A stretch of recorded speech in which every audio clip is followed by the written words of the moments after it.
Chair recognizes the gentleman from Colorado, Mr. Lamborn. Thank you, Mr. Chairman. Thank you for having this important hearing. Ms. Kendall, the investigation your office conducted shows that contractors were asked to change numbers, that this occurred after the job loss numbers were leaked, and that OSM spent millions of dollars in several years to have nothing to show for it.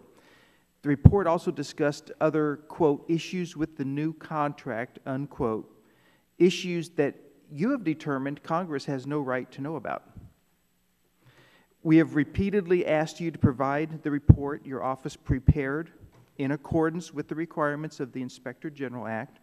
You have repeatedly refused to do so. A subpoena was issued on March 25th of this year for the unredacted version of the report your office created. Although you've written letters back, on Tuesday you provided a few more sentences, but most of what we're seeking is still missing. Now, apparently you concede that these documents that we're subpoenaing were created by your office. Is that true? That's true. That they were created during the course of your duties under the Inspector General's Act. Is that true? Yes, sir. And that they remain in your possession, custody, or control? Yes, sir. Okay.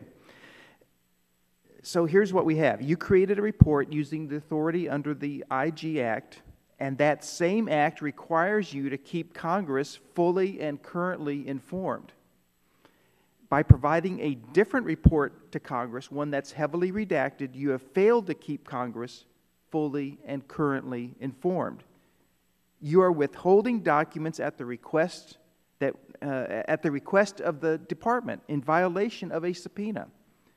You and your general counsel have confirmed that the documents are in your possession, custody, and control, and you have just reconfirmed that.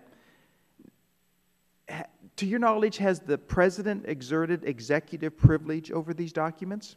To my knowledge, no. Okay. And have you asked the department to seek a claim of privilege?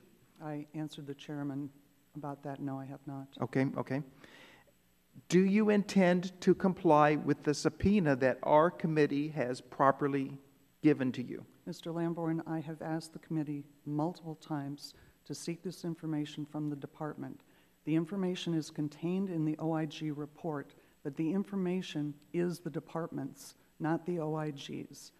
The department has expressly said it would work with this committee to accommodate, and that is the process by which this kind of information is supposed to go through. But the committee has not engaged the department in this particular instance since April of 2013. So we have no right to subpoena you? You have subpoenaed me. Well, we have every right to do so. It was properly done. You've been under subpoena for 6 months now. You have failed to comply. You have not provided this committee with the documents we have properly sought for. I believe you should be held in contempt. Do you have any reason to say why you should not be held in contempt? I certainly do, sir, because this information is the department's. If I can go back to Mr. Ice's hearing yesterday, he said that the reason IGs should get privileged information is because they are a part of the executive branch. I do not feel that I can, as a part of the executive branch, usurp the department's claim of privilege or usurp the president's. Ms. Kendall, let me interrupt. We are asking for your report. Why can't you give us your report? You're asking for the department's information. No, we're asking for your report. Mr. Chairman, I yield back.